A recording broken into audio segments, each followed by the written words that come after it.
ladies and gentlemen. I am Pasta Jardula. I'm Fiorella.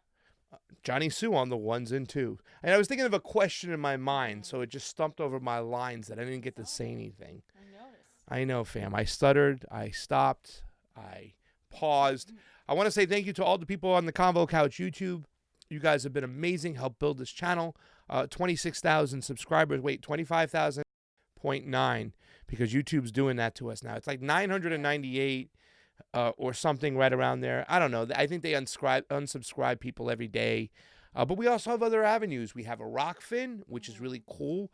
We like to talk about it. ROKFIN. It's a cryptocurrency-based platform. Go on over. Check it out. It is awesome. It is the future. And, of course, we have a Twitter. And if you're not on FAM's Twitter, this one over here, you don't know what you're missing. Cats. Yes, you do.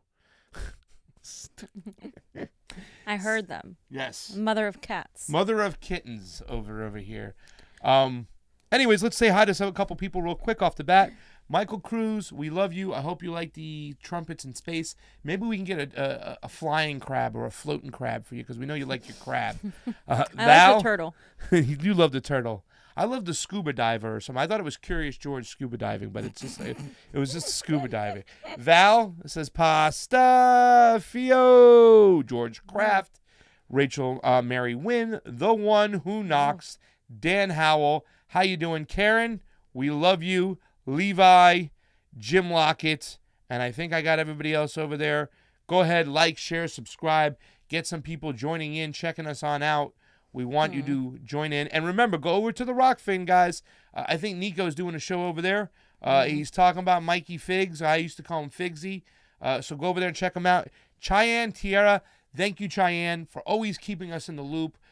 Yes, Cheyenne. You get no sleep. You're like our friend Sophia. Sophia, the Russian bot. If you don't know her on Twitter, you guys, do you ever sleep? You come up with some great stuff. Thank you, Cheyenne, for providing that video, and to the gentleman who did that video in Iowa, where Tulsi told the young lady, back it up. It was great, and you kept us in the loop. Matthew Savella and Mike Unge. And actually, Mike Unge is in the house. In fact, we got Mike Unge watching live. He's Check it out. There they are over there, Mike Unge and Steffi. Hey, guys. They said they were watching over here. Hey, guys. Come on. Hey, guys, you're supposed to be watching. Hey, guys.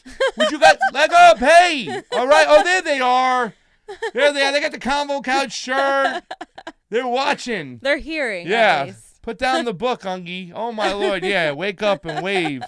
You invite people over. You make them pasta. They said they're going to watch the show, and they're off doing other things. Of course, they're watching us live. We have a super chat that comes in right away.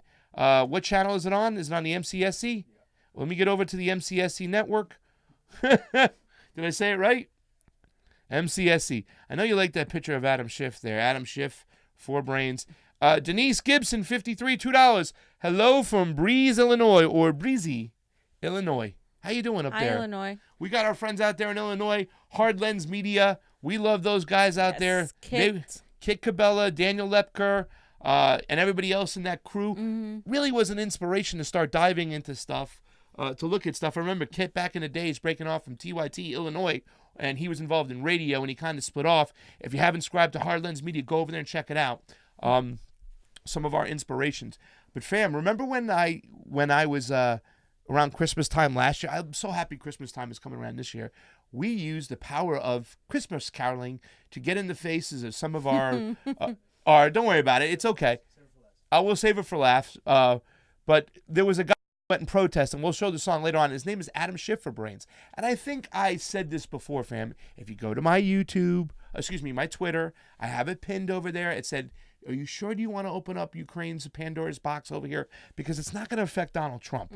It's going to affect the Democrats and people like Barack Obama have to speak about it. People like Joe Biden have to speak about it. And there's also somebody else. Adam Schiff has to speak about it. Because you know why, fam? Adam Schiff has long ties to Ukrainian oligarchs. Check it out over here. We have July 18th, 2013. Fam, that date is 2013. That's before the regime change, before the European U.S.-backed coup with George Soros and guys like Igor Pasternak, who have connections to George Soros. He had a fundraiser for Adam Schiff over here, and look at it, July 18, 2013. at the house of Igor Pasternak. The taste of Ukraine reception. $2,500 a plate, fam. Can you afford it? So people friendly. Oh, yeah. Working. And look at the nice little lovely flyer they made. Oh, how so nice. Adam Schiff having a fundraiser by Igor Pasternak, our friend, and somebody who's been doing some great work on this is the Duran. I talk about the Duran. It's a great source to go to. There's guys like Kevin Zeese who just did an awesome show. The Duran.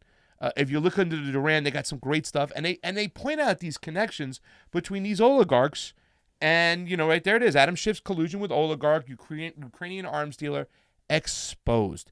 And we said this before you start opening up this impeachment inquiry. You better watch out because they're trying to distract again, and the truth is the truth, whether it's coming from Donald Trump's mouth, whether it's coming from a Republican's mouth, whether it's coming from anybody's mouth, the truth is the truth, and you cannot deny these connections. And also, Adam Schiff had a lot of connections to George Soros, mainly from MoveOn.org. Fam, what's MoveOn.org? Fam, MoveOn.org is pretty much another centrist think tank type of organization. They were created during the Clinton administration, during the whole impeachment process, if we remember. And we actually looked up, because we want to show the hypocrisy of the Democratic Party, right? Yeah, really. We want to show how that's so important, because it's going to define whether or not they're willing to listen to the people. And if we go back to Time Machine and we go back all the way to 1998, and we look at what was shown there, how the Democrats treated today, impeachment. by the way. This is today, and how they're for impeachment. MoveOn.org. Yeah. Hit me up on Facebook. They hit me up on Twitter. Come hey, over where do here. you stand on impeachment? And then we go back to the Wayback Machine, right? Mm-hmm. 1998. And, of course, what Pasta was getting at is that MoveOn.org was created to censor and move on, to completely ignore things. There we go. They are asking if there are any Republicans that are sick and tired of impeachment, because what they wanted to do was they wanted to completely blow off impeachment. If you guys recall, they were completely against the impeachment of Bill Clinton for what would be now considered a form of sexual assault, a form of sexual harassment, which now the Democrats are constantly crazy about. They're constantly like the Me Too movement and anything, of course, related to that. And I'm not dismissing that movement, but I am saying I'm showing the hypocrisy of the situation, because Monica Lewinsky was vilified and belittled by the entirety of the Democratic Party. And if things were flipped, exactly, Hillary Clinton, of course, denounced the women that wanted to protect her. She was completely complicit in all of this. Think about it too. She was a 22-year-old girl, and Bill Clinton was 50, right? Okay, so now this is your boss. It's abuse of power. And I was in the restaurant business, and I was a manager, and I really got some inside information on this, and I saw some things. I walked into restaurants, and I would go from restaurant to restaurant, and I walked to restaurants where we had problems where the manager was having sex with a waitress, and she would hold it over her head, okay? And he would use that. And if he didn't get his favors, she wouldn't get the schedule. Okay, so you could just see it. And I explored situations like this. And I also explored situations where they went out drinking and where the girl took advantage of the guy too as well. The manager went not in hand and everything. But 9 times out of 10, it's not about sexual things. It's about power. About control. And men would do that. So if you think for a second that this is Bill Clinton, who's your boss, and she's a 22-year-old girl, and what kind of corner she was put into. We said back then, it's just a BJ. This happens all the time.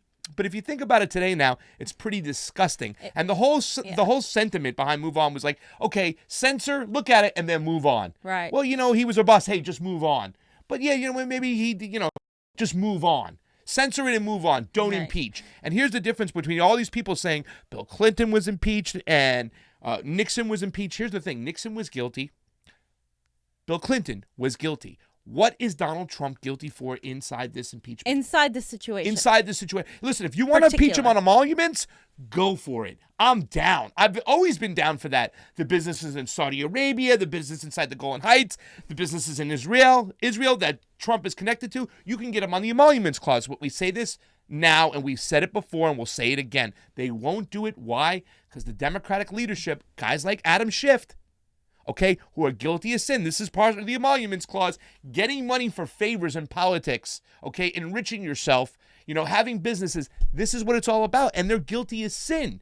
and we've said this before, you're going to open up Pandora's box, it's not going to work. And Schiff has plenty of connections to Soros as well. But fam, I have a question, and I want you to answer this here because this is a serious question. I saw Kevin Zeese on Lauren Steiner's show the other day, and I had to watch it because it was amazing, because I love Kevin Zeese, and I haven't seen Kevin Zeese work. It's great. And Lauren even did a pretty decent job with the interview, too. I want to give her kudos for having the interview. Yeah. Or Warren. Okay. Lauren. Well, Warren Steiner. I mean, Lauren Steiner. Just kidding. She did a good job, but Kevin Zeese talked about it. And I was really into it because I follow him on a lot of affairs. You had him on the show before when he was in the embassy. Exactly. I hope Kevin Zeese will come back and talk to us again. And I really loved his analysis. The only problem is that I think today, fam, people don't realize that impeachment and politics itself, you have to take the eraser, you have to wipe the board. It's a different spectrum. It's a different game. And he suggested, and some other people suggested, that they take their time in this impeachment and they slow roll it out. I'm of the person who says it's going to be devastating if they take their time on this, because Ukraine Gate is going to turn into Biden Gate and everything that's happened. And there's a lot of Democrats involved, and there's a lot of situations to question Obama. It's just going to continue to make them look bad. Do you think if they draw this process out, it will be helpful or hurtful? No, it's going to be hurtful, because not only are we not, we're in the middle of an election here, and you're diverting attention away, and people are noticing what you're doing. You're going to push people away into the Republican Party. You're also going to push Trump's base, who already likes him. You're going to push Trump as a martyr. You're going to, because they are. I mean, I have to agree with Donald Trump here, and I hate, like I told you, I hate to say that, but like, they really don't have anything to impeach him on right now in this situation that they're trying to impeach him on. Like, they don't have it. The person that should be questioned more than anybody is Joe Biden, and the person who obviously this is my point of view, is that Adam Schiff knew that the whistleblower, that he insisted the whistleblower to come out. But everything, of course, is being turned around as if Trump is doing it, because that's what's beneficial. This isn't about defending Donald Trump. This is about exposing the corruption, because there are deals, like Pasta was talking about, people in the Democratic Party that have been involved with Ukraine, like Adam Schiff. And Adam Schiff completely lied in front of people, conjectured this whole play, this whole freaking really bad, like, gangster movie script.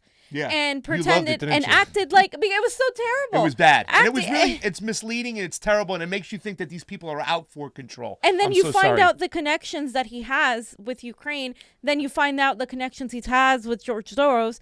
You find all these connections, and you realize there's no way that he doesn't have a stake in this. Yeah. That he's not just, they're not diverting attention away from them, because it just so happens that a lot of these neoliberals have these ties. Yeah. And that's it. It's not that the Republicans don't have their own things, but a lot of these neoliberals put in different areas. Yeah. Exactly. We always said this, like, the Republicans get a lot of money from the NRA, a lot of Christian right groups, stuff that's within the United States. There's a lot of small, groups that give these people a lot of money.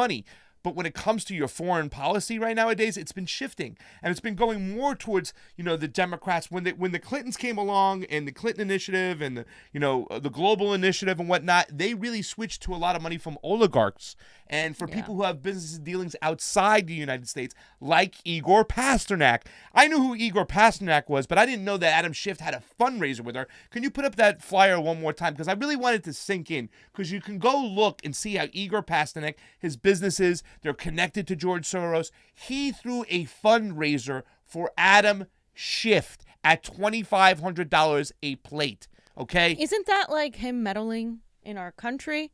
Listen. So hold on, real quick. So the reason we brought up the MoveOn.org is because they financed Adam Schiff. Adam Schiff. Yes. And that was from this article, right? Yes. Okay. I didn't get to show this article. Oh, I'm sorry. I thought you put it out. Adam Schiff, aided by Soros Finance Group, related to Soros, Ukrainian's art dealer. It's all connected. These people are doing business with each other all around.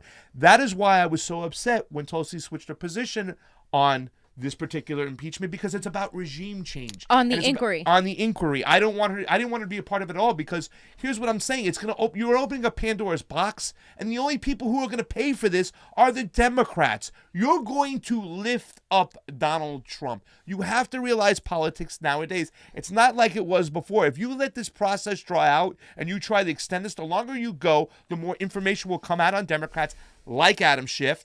Okay, Adam Schiff. I can always say it You wrong. always say it Like Barack Obama. You know what I'm saying? These things are going to come out, and there's going to be more information for Joe Biden, and people are going to start looking at what happened in 2014. Okay, and I want them to, but I don't want anybody standing. If you're an adult, you get away from this. This is not what you want to impeach him on. You want to impeach him on emoluments, you go for it. You stay away from Ukrainegate because you're only going to lift him up. Notice how they don't mention when he was trying to stoke war with Iran as a reason to go after him either. They're not going to do that because it's not convenient for them either. Yeah. And, you know, I did a report yesterday on the Houthi rebels, what's going on in Iran, possible peace dealings. These are the things we got to look for because Adam Schiff is always perpetuated regime change. He did it in Syria. He did it in Libya. I once have a tweet where I caught him talking on Al Jazeera. Clinton and Obama couldn't bomb fast enough for him. He was out there. I hope the administration moves along. This guy is a deep state hack, warmongering piece of crap paid for by the establishment. Somebody needs to run against this guy, primary him, and get him out of there. I know there's a Republican that's in that district that's talking about it. We need a good, progressive, independent-minded thinker to go in there, purge votes, and get this guy out of office. He's bad news, Adam Schiff, and thank you for your little drama appearance. Xavier Foster says on the MCSC network, when you're accurate, you're not wrong, fam. When you're accurate, you're not wrong. Hello from Breeze, Illinois, we already said. Guys, get on over to the Convo Couch YouTube if you can. If you can hit us up on Patreon, please leave a few bucks. Johnny, do we have the Donald Trump commercial ready?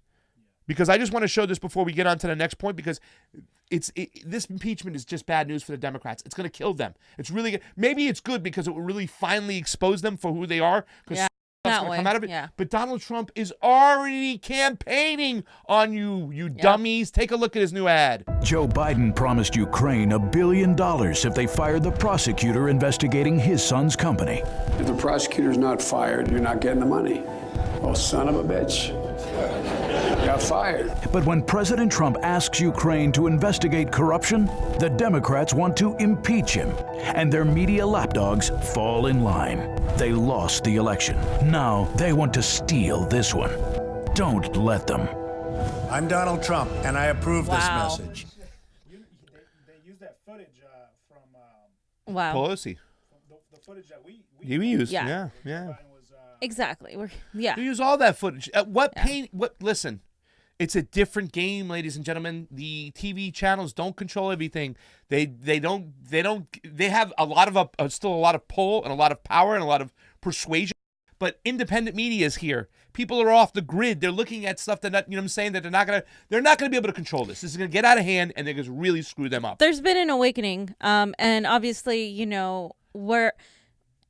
until people had been watching CNN, MSNBC, ABC, it just you're brainwashed. I mean, you believe it because you trusted that the fourth estate was there to represent the people, and then when you look at and you start questioning everything, you start noticing that these people are all paid millions of dollars, and they're paid this much money because they are paid by these corporations that own the narrative that you are supposed to believe in. This is why we get demonetized because we're literally telling you things that these people want you to believe our lies. They want you to believe their conspiracy theories. Why do you think they fired people from MSNBC for wanting to interview Bernie Sanders, for wanting to have a fair point of view? These journalists who are still, trying to fight within, there's a few of them, but the bottom line is that they continuously lie to the American people, and they just keep regurgitating these lies until people believe them and start repeating them. And that's what happens. We have to break the cycle. We absolutely have to stop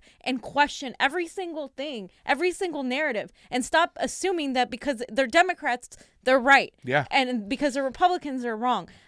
We are in no way, shape, or form promoting Donald Trump, but that video is not only going to get Republicans to support Trump, that's going to get other people who are undecided to support Trump when Independents, when they see that the Democratic Party is lying to them and is thinking that they're stupid enough to believe these lies and is not taking accountability for anything since 2016. They haven't learned their lesson. Why should you vote for them? That's exactly what this impeachment is doing. And he's right. In a way, it is awakening us, and it is making us be more questioning of everything that's been happening. And that needs to happen in order for us to actually have a true revolution. It's not just a revolution on the ground. It's also a mental revolution. Yeah. The more they do this, the more every day they do this, every day they look worse and worse and worse, and more dirt will come up, and the more they look like hypocrites, and the more they help Donald Trump's reelection. Just like, listen, Bill Clinton was guilty. He had sexual relations. I did not have sexual relationships with that woman. Oh, damn, she had proof. I did have sexual relationships with that woman. Guilty as sin, right? Okay, but he still, you know, the impeachment shot up his approval numbers, okay? It's going to have the same effect for Donald Trump because there is a question mark. And, fam, I do want to digress real quick before I say hi to some people online. We do have a super chat real quick. Let me go over to that. It's on ours. Oh, thank you so much. Where we at? Random nobody. Random nobody. You know, always here you. you're a special somebody.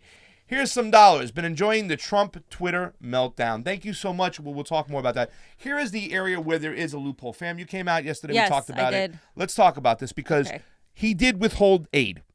Nowhere in the transcripts of the phone come for Ukraine. $400,000. Yes, $400,000 he withheld for a moment. For a little, was it 400,000? Was it whatever the case It may was be? 400,000. He withheld it, but then he released it in September. Okay, after the phone call. Now they said, "Why did you hold on to it?" Not.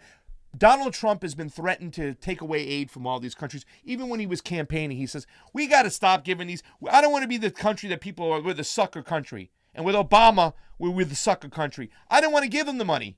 They have corruption. I don't want to give them the money. I don't want to give money to Honduras. I don't want to give them. He's always threatening to pull aid. So that is the one loophole where the Democrats are saying, well, he withheld the aid. After the phone call, he gave the aid. Mm-hmm. So that is the area where they're going to, that's Right. the only area I can see where they can try to hang Donald Trump on. And that's going to be a hard sell. Because like, again, Donald Trump has always said he wants to withhold aid. He's a nationalist, right, fam? He's not a globalist. He's more of a nationalist mentality. He's a nationalist. He's got some global ideas, but he's more of a nationalist, and he doesn't want to give away he's our definitely a money. nationalist. He'd rather hold it here and give it to his rich friends. Right. Not the American people, Yeah. but the rich friends. Yeah, He wants to because keep it at home. it is because Donald Trump is a nationalist and he's in a way has these authoritarian fascist kind of views that he's going to keep that like he'll be making choices like that. Now you can argue that he shouldn't have the ability to do that. You can argue that it's not fair, that there is some sort of maybe connection to that, and you can explore that.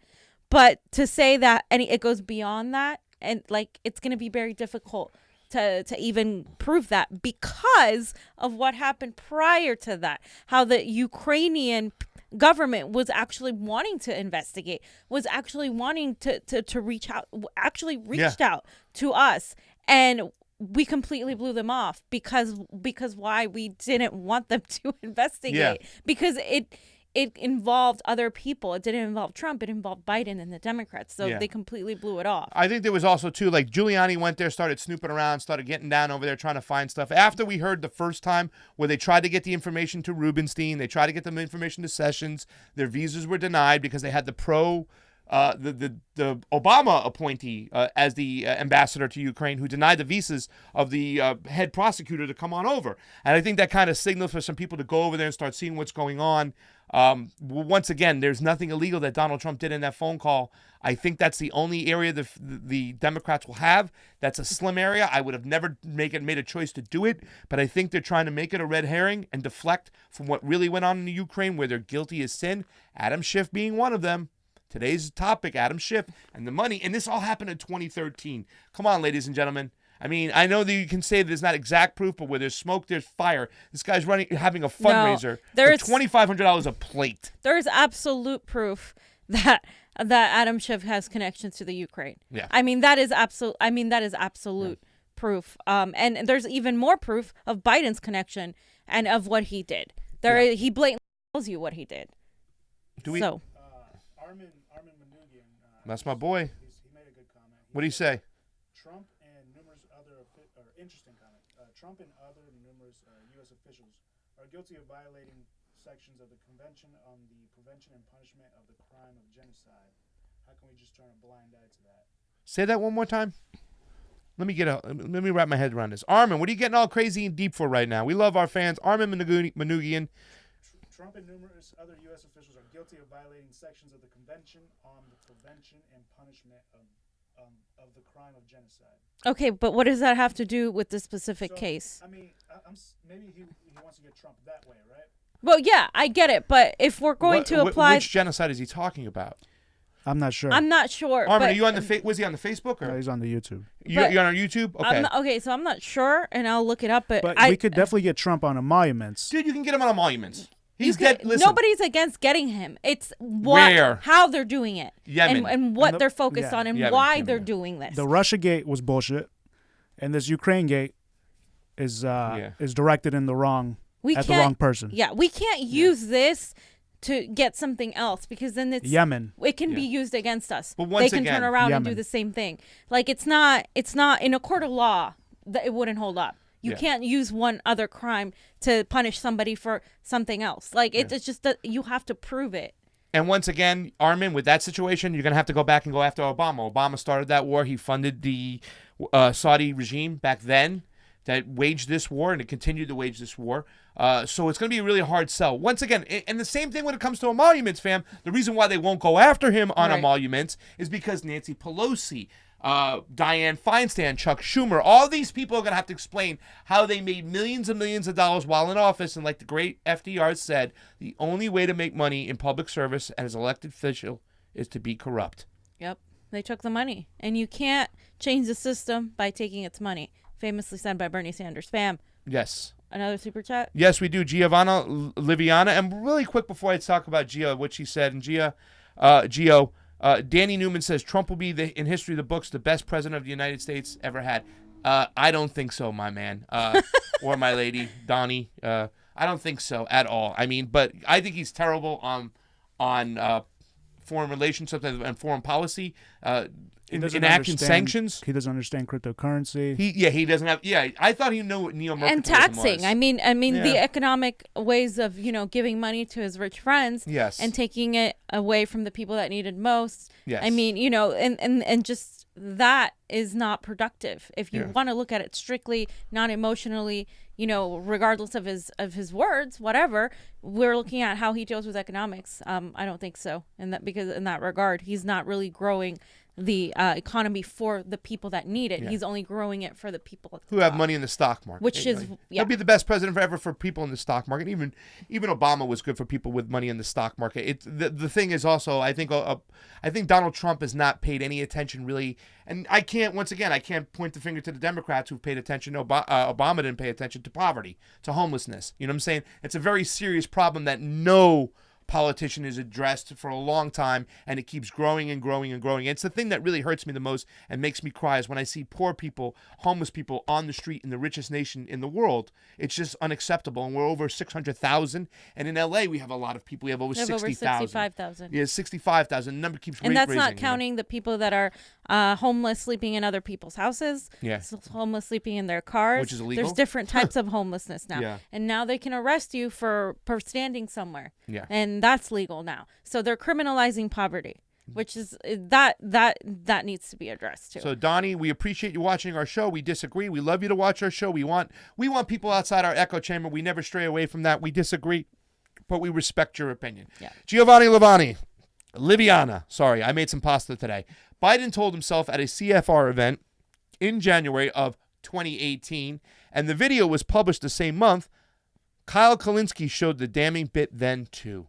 Good work, Kyle Kulinski. Nothing to say there, fam. Okay, next one. Let's get on to the next.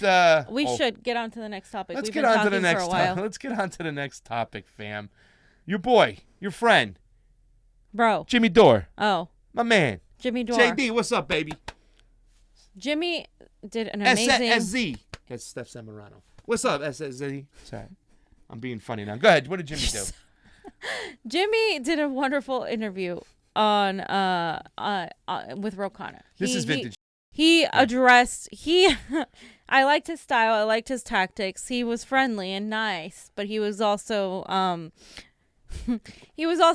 of I don't know how to describe it. He was also he he did a great job in getting the information out of Ro Khanna. Let's just put it that way. And putting him on the spot and asking him the tough questions. So I wanted to go over this because TYT and Anna and Emma and then the Humanist Report and then numerous people have talked about Tulsi's ties to Modi, and we kind of spoke about it the other day. But Ro Khanna had this one tweet regarding Tulsi where he retweeted Peter Friedrich. Now, you guys know Peter Friedrich. Yeah, we played him on our show. We've pretty much played him. He is a fraud. He doesn't have this information that he claims to have, this proof of Tulsi receiving direct RSS money. We have that video. We do. We've shown it 50 times. Yeah. But so Peter Friedrich tweeted this article talking about how Tulsi has direct ties to RSS, blah, blah, blah. And Ro Khanna went, if you guys recall, and retweeted that, giving validation to this guy who we have literally asked for proof and cannot provide it, who has constantly been following Tulsi around trying to smear her. And we've seen it. So we were pissed. A lot of people were pissed. Like, how can you give validation to this guy? What are you doing? You know, you're supposed to be Bernie's co-chair. Why are you starting? Blah, blah, blah. People got pissed. And so Jimmy Dore asked him about this incident. And I want us to see how he starts talking about Tulsi and Modi, because Jimmy Dore also asked him how he felt about Tulsi, and his kind of brought up some of his past skeletons. Like you. But let's get into, so now let's move on to something that is very confusing to dumb people like me. And so what, since my affiliation with Tulsi, and I've become aware of her, because of her, I've become aware of politics in India. So it used... Let me Tulsi may have voted against those defense budgets too. So I was just thinking of the leading candidates, but she's been strong on that. So I didn't, she may have voted against them as well. Okay. So here's what the headlines used to be when Obama was president. Modi-Obama bromance starts new chapter as U.S. President pens ode to Indian Prime Minister. So that was when he wrote an op-ed about praising Modi. And then here, another one, CNN, his bromance turning point, U.S. relations. And now here, this was from 2015. You yourself, this is a tweet where you said you issued a video welcoming PM Modi, and you attended a luncheon and all that, and none of the protests. And I issued a video. I think that was a mistake, but I did attend a event, a lunch, but I didn't. Or the SAP Center, but I was never on stage with him, and I never issued a video. But that was that. We showed that tweet before, right? Yeah, we did. Yeah. What was that? What was that in reference to? The tweet? Yes. What I just mentioned. Yeah. Yeah. No, but this tweet was different. It was back in 2015. Oh, okay. So yeah. So we showed the tweet in 2015, the 2015 tweet in reference to how Ro Khanna also would, under the same framework, would have the ties to Modi the way they're saying that Tulsi has, because under that tweet, you could say that Ro Khanna, under that article and under the FEC filings, you can see that Ro Khanna attended events with RSS supporters, interacted with pro-Modi people, and actually did it so he could get the Hindu vote. And we did talk about it on another show. So it's kind of, Jimmy's there pointing out the hypocrisy that a lot of us saw, that we pointed out too, was that, well, why has nobody gone after the Obamas, or why has nobody gone after Ro Khanna himself, who was tied and who did this? And why has nobody gone after Kamala Harris and any other public official that has met with Modi? Why is it only Gabbard? And it just seems like, it might seem like we're defending her, but it's like, no, we're just trying to be fair, because what it looks like is that they're singling her out for doing the same thing that, say, somebody like Ro Khanna, who has those ties to those people as well, did. And because he realized the importance of their vote and the importance of India and how many people are in that country, and how it's not just a simple black and white issue. But when he was campaigning, it was okay. until the tide shifted, and all of a sudden now it's not okay to support any kind of Hindu because then you're a Hindu fascist. And the thing to bring up a lot too as we play with the Tulsi video is that Peter Frederick has his little minions out there, and he spreads out his information. He doesn't get a lot of traction, and I wonder why. I don't wonder why. We do have a super chat. I'm going to talk about it in a second. But the thing about it is that people keep talking about this 2002 incident where they try to pin Modi as being the head of that state and that he allowed a massacre to happen. The thing about it is that happened in 2002.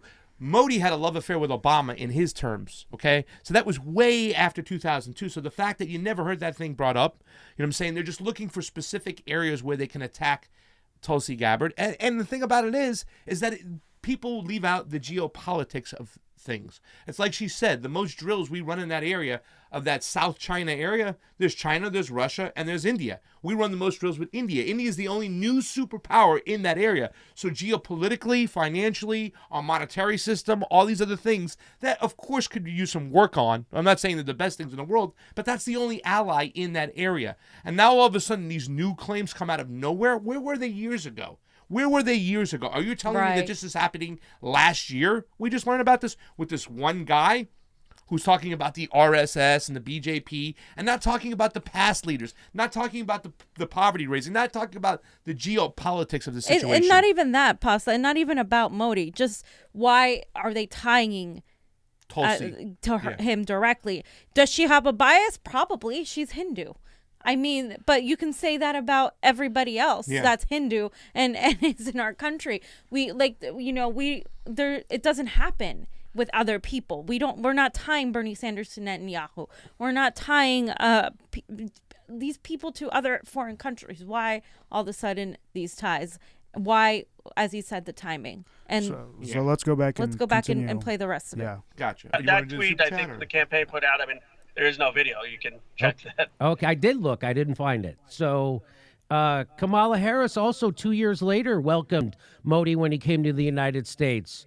In fact, here's last week. Here's Steny Hoyer, the number 2 Democrat in the House, welcoming Modi. So my question, people like me get confused, right? So I'm like, well, wait a minute. I thought people are coming at Tulsi hard because of her association with Modi. I thought Modi was toxic. And then I look and there's bipartisan support for Modi, even yourself back in 2015 welcoming, and then Kamala Harris. Nobody ever brings up you welcoming him or Kamala Harris or Obama's bromance. So what changed from 2017 when Kamala Harris was welcoming him to now? What changed?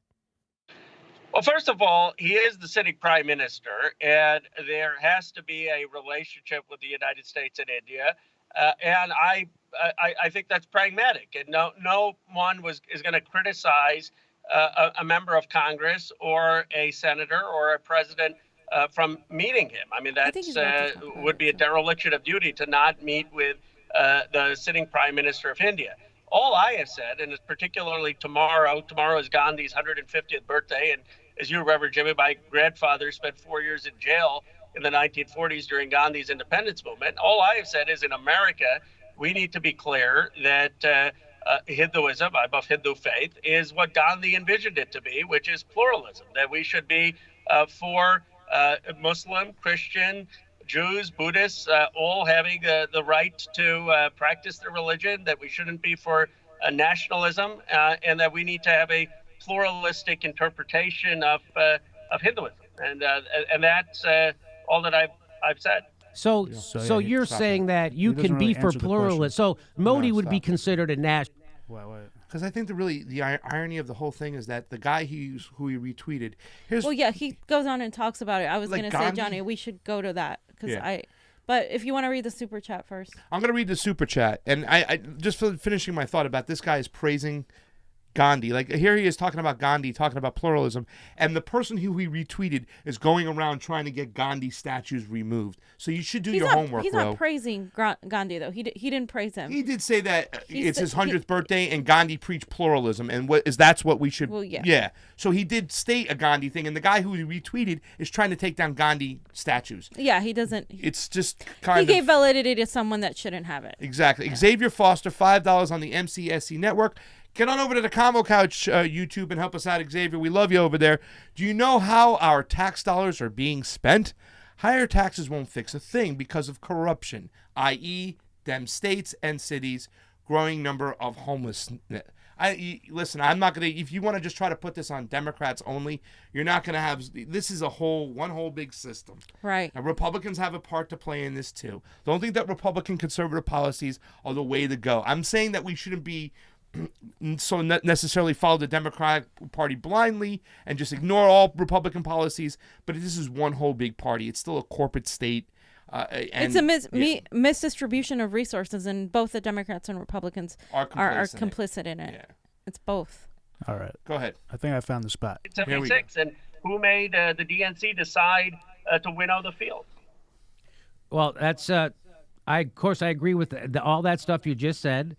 But so let me so the people, just so they have a clearer picture of what we're talking about right now in that tweet. So I want to show the people. So Tulsi had tweeted out why she decided to run for president. It's a video. And underneath this guy, Peter Friedrich, this article he wrote, and here's what it says. It says, long-form narrative documenting how the U.S. affiliates of the RSS, a fascist paramilitary in India, financed the rise of Tulsi Gabbard in exchange for her help rehabilitating Moni's tarnished reputation. And so then you, underneath that, you boosted that post. You said, important article. It's the duty of every American politician. So that article was smearing Tulsi. So that's the problem people have with that, Ro, is that you said important article. And it wasn't. So then you went on to say we need pluralism, which is Tulsi agrees with that, which her statement on this as a pluralist secular government is the only way to ensure that all individuals have their freedom to follow their religion or non-religious path of our choice. So that's definite. And she fights, and her statement is she fights bigotry with aloha. Now, your tweet caused a lot of problems in the Indian community. So this is from Indian Americans publication. Indian American community divided over Ro Khanna's tweet on Hindutva. While Hindu Americans urged the California congressman to withdraw the tweet, progressives and anti-Hindutva activists laud his tweet. So that guy Friedrich is just he's not a real writer. You know that he has sketchy background. He's an activist involved with a terrorist organization himself. And that stuff he did was a smear towards her. And so you boosted that post, said it's an important article. And so that's the problem people have with that. Now, do you regret that, or what happened? Here's what I would say, Jimmy. I mean, look, they're in politics. I respect any person's voice and journalist's voice. I mean, people say, don't go on Jimmy Dore's show, and he's going to smear people. But come on, I mean, being in Congress, running for president, these are important privileges, and you should be never criticize, in my view, critics. Peter Friedrich, in that article, had mentioned me too. In fact, he said that one of the people who gave Tulsi money had given me money. That's why it came on our article. And I wanted to say to him that, look, it's an important article that you're pointing out that there may be some right-wing groups in the United States, and we ought to be clear that we reject that kind of politics here. I didn't think at the time in any way that was me attacking Tulsi Gabbard, and I do think that Peter Friedrich, to the point he's making, that Hindu American politicians should reject right-wing nationalism, I think that's fair. But okay. So he said that he kind of had to clear his name, that he was mentioned. So he went to defend himself. I don't buy it. I'm sorry, I don't buy it. I don't buy that. I applaud his effort, and I applaud him for going on Jimmy Dore and talking about this. But that was a very political answer to give. It was not an honest one, because at the very least, do your homework about Peter. Yeah. And understand Peter what Peter? he is. Well, it's Peter, but understand that he was going after Tulsi, and he's done it numerous times. Yeah. And that wasn't the only tweet. I wish we could find. That wasn't the only tweet of his that he was applauding. There were other tweets from not only him but other people that he was boosting. That he liked, right? Yes, that he liked on Twitter, that were directly attacking Gabbard in that regard. So, no, I don't buy it. Nice political answer, and I love Ro Khanna for a lot of his anti-war stances. But I mean, he's not perfect. He, with the whole Israel HR 1837. the whole funding of weapons. And I think, he should have just not done it at all. And I think he should have been honest and said, look, I didn't really read my sources. I shouldn't have retweeted it. That would have been more respectable. That's it. And you don't even have to admit anything else. But he's acting like a politician here. He's acting like a politician. To me, he looks establishment. He's acting establishment, right?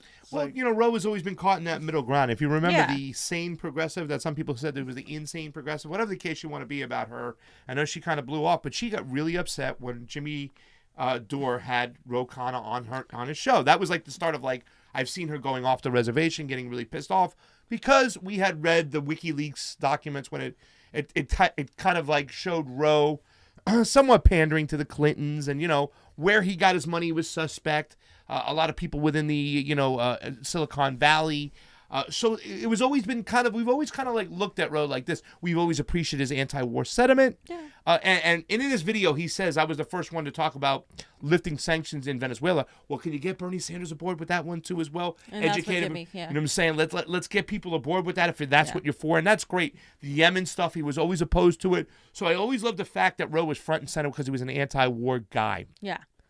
But he's always been suspect, given those political answers, playing both sides, where he gets his money from, who he panders to, these sort of things. We get the receipts. And if you do have receipts, ladies and gentlemen, you want to send them to the convocouch@gmail.com. Anybody. There was somebody who was talking to me the other day about receipts about a certain person. Not going to mention who, but they're going to look for them. If you have receipts on things we should know about, send them to us. We look at them. We pay attention to them. We like them. We love the fact that we have an educated, awesome audience. Alrighty, so I just want to go ahead and move on to the. Do we have one more? Do we have more stuff? Elizabeth. Oh, because this is the big sidestep. Well, so this is important. Jimmy Dore makes a really, really good point on how Bernie needs to differentiate himself more, and the campaign does, from Elizabeth Warren. And I want you guys to listen to Ro Khanna's answer to that. With Bernie, I know you have to go, but if Bernie wins, I say that, he needs better strategy, right? Because the strategy in 2016, he had the people around him were a little bit out of touch, which is a nice way to say that they missed the boat on alternative media in 2016. They didn't go on the Young Turks until March of 2016, and the contest was already over by that time. So they've done a lot. For instance, they blew out his voice the night before the debate, and then they rested it after the debate. These kind of rookie mistakes, like right now, again, repeating CIA talking points or endorsing Joe Biden a year and a half out. You don't need that gets you nothing. But my point. So my question is, he has to now differentiate himself from Elizabeth Warren, right? And he's not really doing it because he's a much better candidate. We know that. So how does he do it? Well, I'd say there are two things. I'll answer your question directly. But first, he has to distinguish himself from Joe Biden, because the place where he is losing votes to Joe Biden, ironically, are working class voters under 50.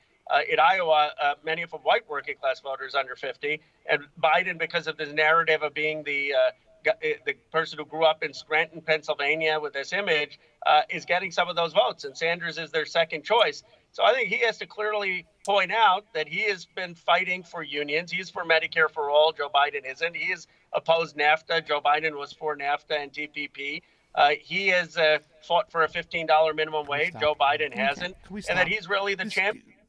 This is what a sidestep of a question. He people immediately went to Joe Biden. Maybe people from 50 to the age of 49. Because there's nobody young that's going to be him go to Biden to go from Bernie to Biden. He immediately went to Joe Biden. He didn't even talk about Elizabeth Warren. I would have at the very least, answered and said, "Hey, you know what, Jimmy, you're wrong. We have been differentiating between Bernie and Elizabeth Warren, because they have actually the." Brianne Joy Gray has done a wonderful job of differentiating between Elizabeth Warren and Bernie Sanders. She has specifically stated how they're different via her tweets, via her articles. She's doing a wonderful job. She's one of the best people on Bernie's campaign, if not the best, besides, Nina, as far as what they're doing, as far as how they're framing everything, as far as going after the things, seeing the big picture. She's the one that's doing a lot of that, and so are Bernie's grassroots supporters. They have taken it upon themselves to differentiate him from Elizabeth Warren, because they understand that the campaign is limited in the abilities of things that they can do for political reasons, for strategy, for whatever you want to call it. So it is up to the grassroots to do it. And the grassroots has been doing a great job of that. I would have answered it that way if you didn't even want to pivot onto what Bernie should do or should not do on Elizabeth Warren. But he didn't even do that. Instead, he went straight to Joe Biden and completely dismissed that Elizabeth Warren is a threat. And I have seen him completely push Elizabeth Warren up, just like I've seen it from Linda Sarsour, just like I've seen it from Winnie Wong. And I'm not comfortable with that. I'm not comfortable with it at all. Yeah. But whatever, just it's there. We're seeing it. Yeah. And again, I urge his Bernie supporters to completely go and take it upon yourselves to differentiate Bernie, because again, this is the kind of answer we're getting from one of his co-chairs or his surrogates. So that's it. And we have to be the ones to be willing to do the work. And that's why we're constantly talking about Elizabeth Warren here, about the differences between her and Bernie, because she is the one to watch. She's the one the establishment is lining up again, to support. She's the one supported by Third Way, propped up by the mainstream media. And Joe Biden is the one the Democratic Party is now using as a punching bag to mock.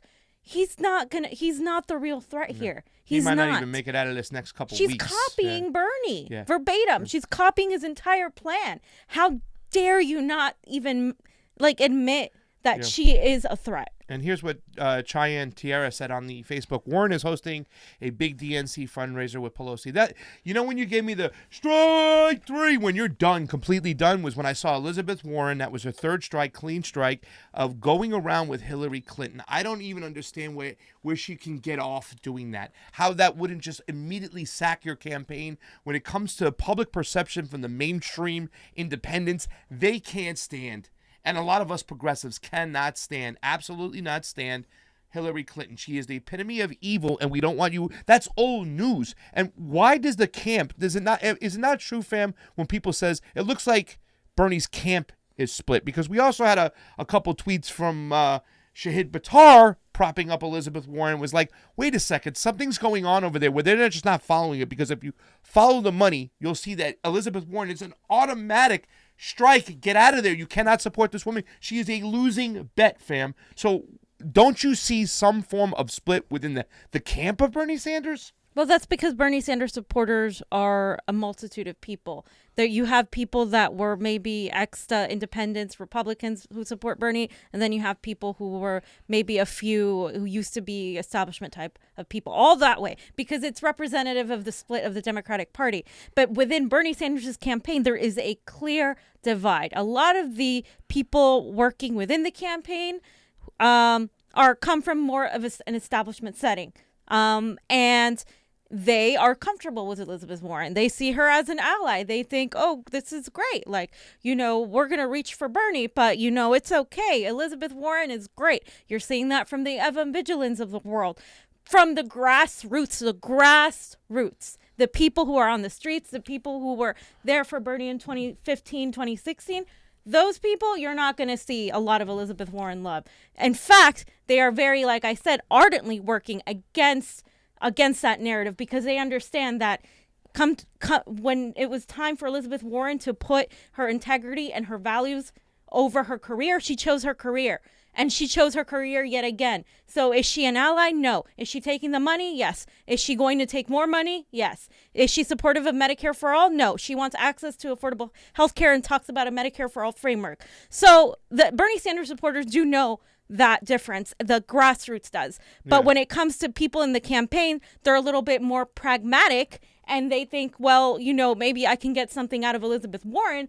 What if she wins? And that's what I'm seeing here. And again, I'm not with it. I'm not with supporting corporate candidates and pretending they're progressive simply because they regurgitate the same information that Bernie's putting out there and put a stamp on it and say, I'm pretty much Bernie Sanders 2.0, but I'm the knockoff version. Please vote for me. Because you know why? She's not going to beat Donald Trump. She's going to lose to him terribly. And we've outlined this numerous times, and we will continue to talk about it. And we are split. But the point is, if you are a Bernie Sanders supporter, you want to get him to win. And you're not going to get him to win by propping up his biggest enemy and his biggest foe. You need to differentiate between him and her, period, or you're going to cause him to lose this election. And that's the bottom line. And that's why I can't stand for surrogates or people like that to be pushing Elizabeth Warren. You can be nice in a way that's not mocking of her gender or of anything to do with superficialities. And you don't even have to go to the freaking Native American thing. If you even want to ignore that, that's fine. But policy-wise, if you're not differentiating between her and Bernie Sanders, you are completely working against Bernie Sanders. And again, Pasta, this is why Bernie has said that change comes from the bottom up, not the top down. We cannot expect people in the higher echelons who are removed from what's going on here to understand. So we have to take it upon ourselves and do the work. But that's awesome. And a lot of people are saying thank you for drawing the line and explaining. Some people even said, give me the rundown on what a Bernie surrogate said, and I think you really hit on that. But why are these people who are Bernie supporters that don't like Tulsi, why are they scared shitless of her? I mean, what is the issue there? I can't understand it. I can't pick it up. Is it just the Modi stuff? I mean, but that seems like a conjured up kind of situation to use an excuse to not like her, like the Assad stuff, like to not like her and stuff. Why are people those people who have gone on that Warren side, why have they moved away from Tulsi? Is it the fact that they have a lack of foreign policy? I think so. I think a large part of it is foreign policy, to be honest. Tulsi is strong on her foreign policy, but to many people, she is not there on domestic policy. She hasn't put out her Medicare for All plan, which she will put out accordingly. She hasn't really addressed some of the, like, Bernie is all social class warfare. This is my Green New Deal. I'm like this FDR guy. Tulsi is foreign policy maven, like the Wallace, etc. Exactly. The Wallace we never got. They have what the other needs. This is why they're so dangerous, and I'm gonna go on that too.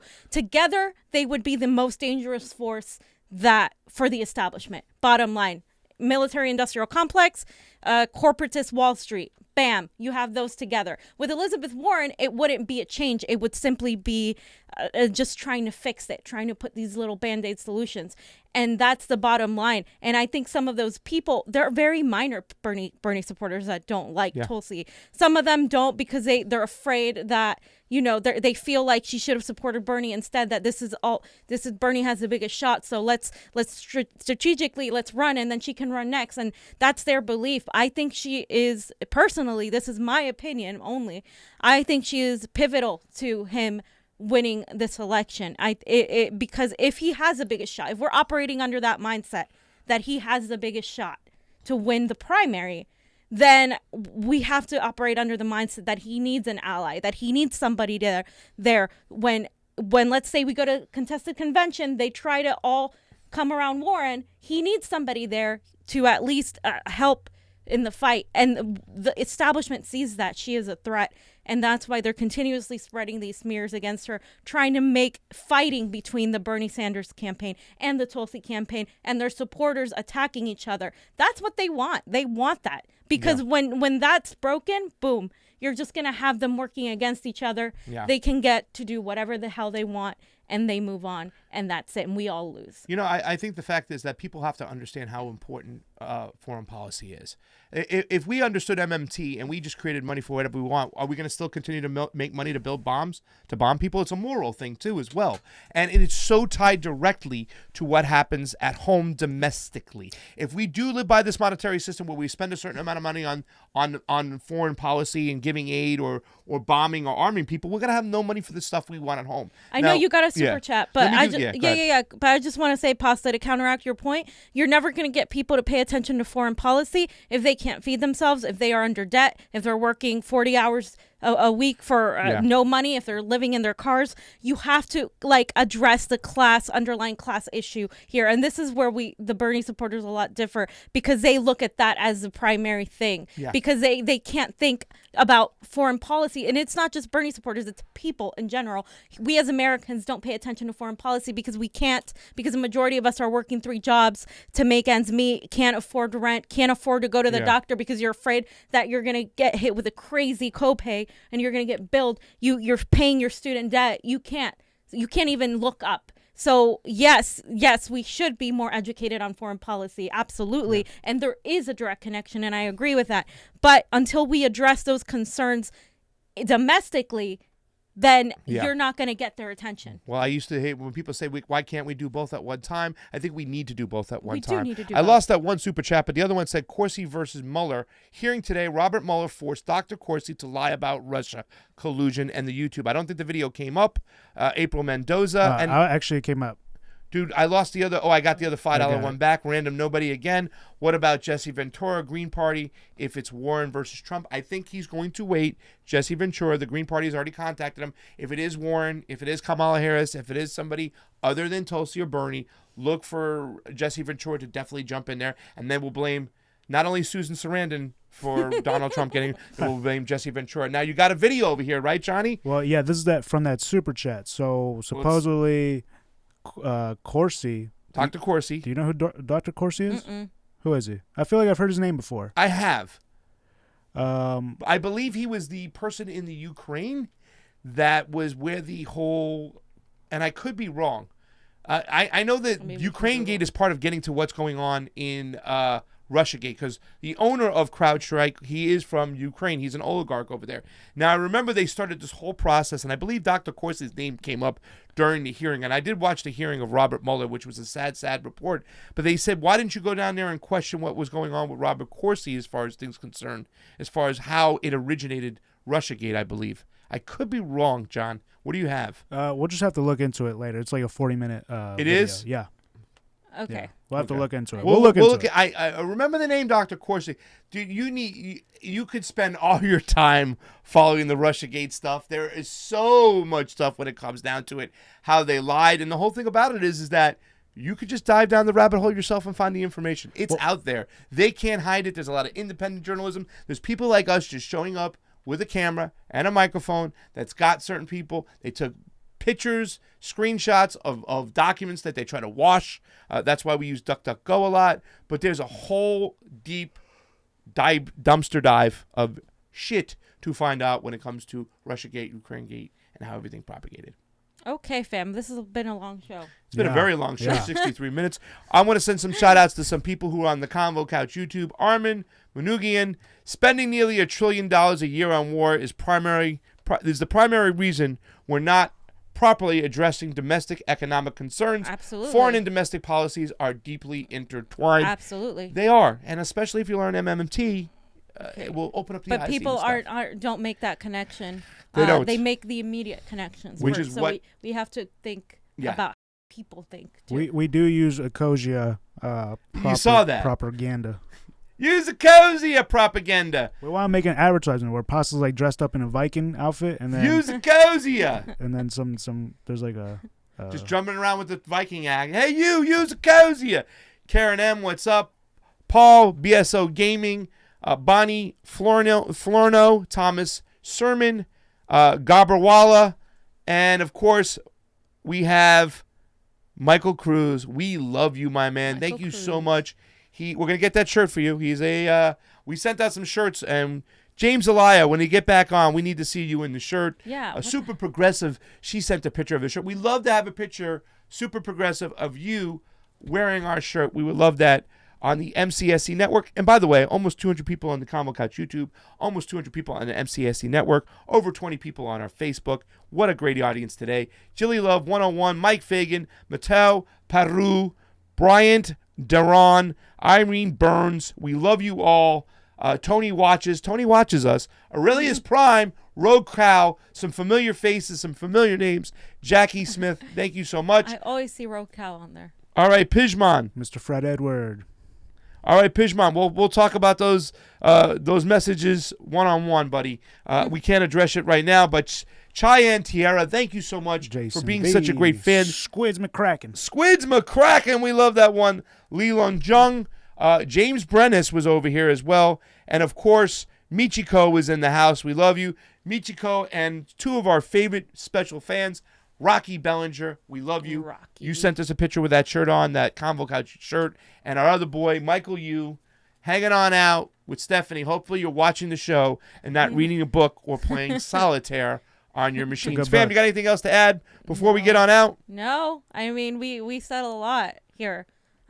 So there's a lot to think about, and how you all want to approach this. But just want to say to the Tulsi people and the Bernie people watching and the progressive people watching, the independents of undecided voters, if you really want to be this election is not about the Republicans and the Democrats. This election is about the people regaining what we deserve, regaining an ability to make a living, regaining an ability to have fairness in our media, in our justice system, everywhere, and to stop these oligarchs from continuing this perpetual cycle that pretty much just continues to push us deeper and deeper into debt and economic crisis and into more wars, which is at the very least you can say what Tulsi has done is brought that to the front. Yeah. And I think that's something worthy, and that is why I support her voice in the debates. Yeah, and I'm glad she is on the debates. And also we have to understand and point out the hypocrisy of the left. The left leadership is just so awful, ladies and gentlemen. The Debbie Wasserman Schultz, the Adam Schiffs, the Nancy Pelosi's, the Chuck Schumers, they got to go. We have to get rid of them. The Feinsteins. What's that? Feinstein. The Dianne Feinsteins. These people have to go, okay? You can't say but Trump and just automatically go to any blue will do.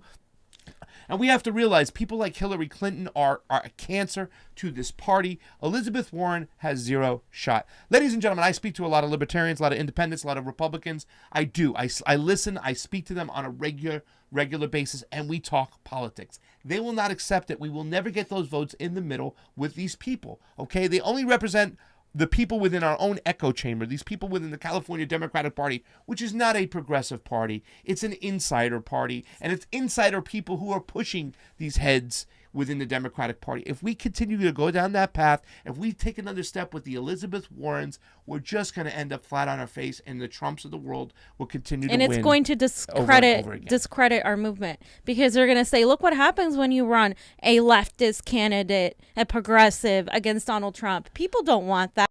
That's exactly what they're going to say.